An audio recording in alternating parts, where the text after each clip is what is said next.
Constituency का हिस्सा ना रहा। 87 साल की एक बुजुर्ग माँ मुसलमान उम्मे से ताल्लुक रखती थी, उठने की ताकत ना थी। उसने अपने बेटों को कहा मुझे छड़ी दो, मैं घर घर जाके देखूंगी कोई मेरी बेटी खेतों में तो नहीं जाने को मजबूर है। क्योंकि मोदी ने ये आह्वान किया है कि हर बेटी के घर में टॉयलेट हो। हमारी बेटियों ने सारी उम्र जो अपने आप से नाइंसाफी की वो बयान ना कर पाई और हम मर्दों ने उसकी तर्जुमानी भी ना की, लेकिन मोदी जी ने उस बात को समझा। ये बातें मजहब से बहुत ऊपर है। ये कायल नहीं है ना हिंदू धर्म की ना मुसलमान की। ये इंसानी दायरे की वो बातें हैं जो हमारे मुआशरे को जिंदा रखे हुए, इस तहजीब को, जिसे इकबाल ने कहा कि कुछ हस्ती है मिलती नहीं हमारी, वो इस वजह से नहीं मिलती। वरना अगर इन तकसीम करने वाले सियासतदानों पर छोड़ते तो कब के नेस्तो नबात पर नाबूद हो जाते। आज हमारी माँ, हमारी माता के दिल में हौसला है।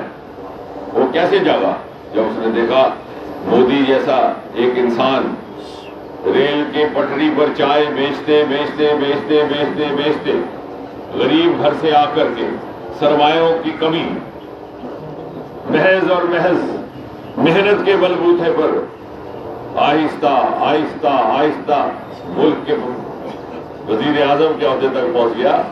तो हमारी माँ के दिल में यह हौसला जागा कि मेरा बेटा भी अगर मेहनत करे तो बड़े से बड़े ओहदे पर पहुंच सकता है। जरूरी नहीं है कि वो इंदिरा गांधी का ही बेटा हो, जरूरी नहीं कि वो सोनिया गांधी का ही बेटा हो। ये जमहूरियत का तकाजा है।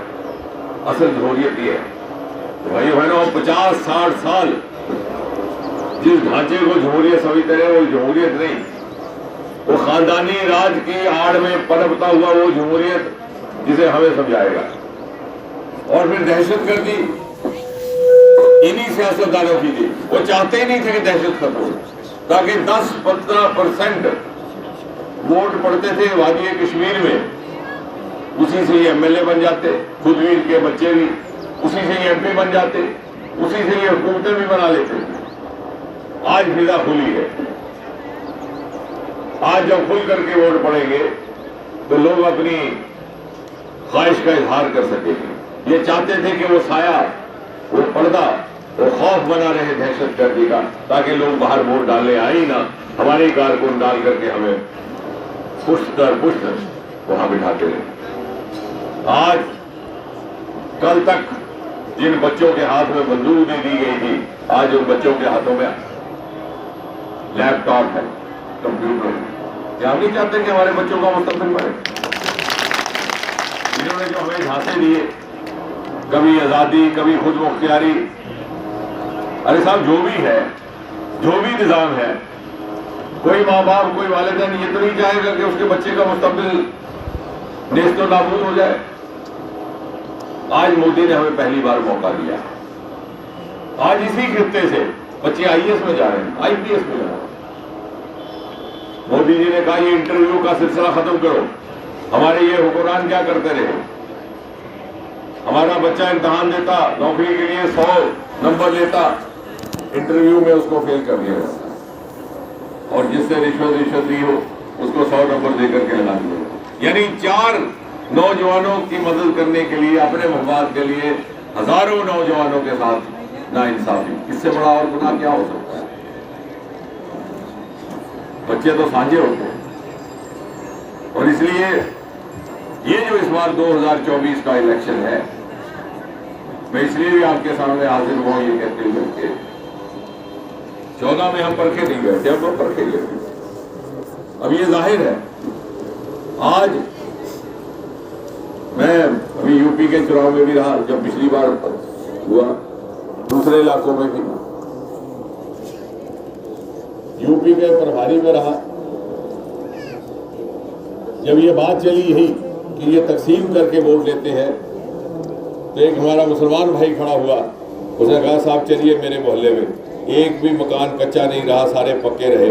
कौन कहता है कि मुसलमान को फायदा नहीं पहुंचा मोदी की स्कीम से? जिस जमहूरियत में इंसाफ पसंद निज़ाम ना हो, वो जमहूरियत नहीं है। और जमहूरियत क्या है, इसका एहसास, इसकी समझ पहली बार हमें मिली, जिसमें हर इंसान को, हर नौजवान को, घर बड़ा हो के छोटा हो, एक जैसा मौका मिले अपनी तरक्की के लिए, अपनी मेहनत के मुताबिक, अपनी जहानत, अपनी काबिलियत के मुताबिक। हाँ, उसका घर कोई भी हो, माँ बाप कोई भी हो। और आज इसीलिए गरीब घरों के बच्चे पुलिस में भर्ती हो रहे। मैं उसकी दूसरी एक कॉन्स्टिट्यूंसी में था, रूह खुश हो गई, 26 बच्चे एक साथ इंस्पेक्टर भर्ती हुए, गरीब घरों के बच्चे।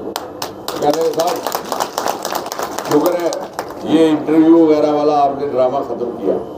और मैं समझता हूँ कि खुदा की मेहर है, खुदा का फजल है कि मेरा उसी महकमे से ताल्लुक है जहाँ हमें इंटरव्यू खत्म करने का ऑर्डर निकालना पड़ा। और लोग कहते हैं कि साहब ये खत्म हो जाएगा तो हमारे लोग क्या जाएंगे, तो हमारे लोग का क्या मतलब है, ये वहां हमारे लोग नहीं है क्या? ये भारतीय जनता पार्टी आज 10 बरस हो गए, मोदी जी के किसी भी मिनिस्टर के ऊपर कोई करप्शन का, भ्रष्टाचार का ना इल्जाम आया ना केस चला।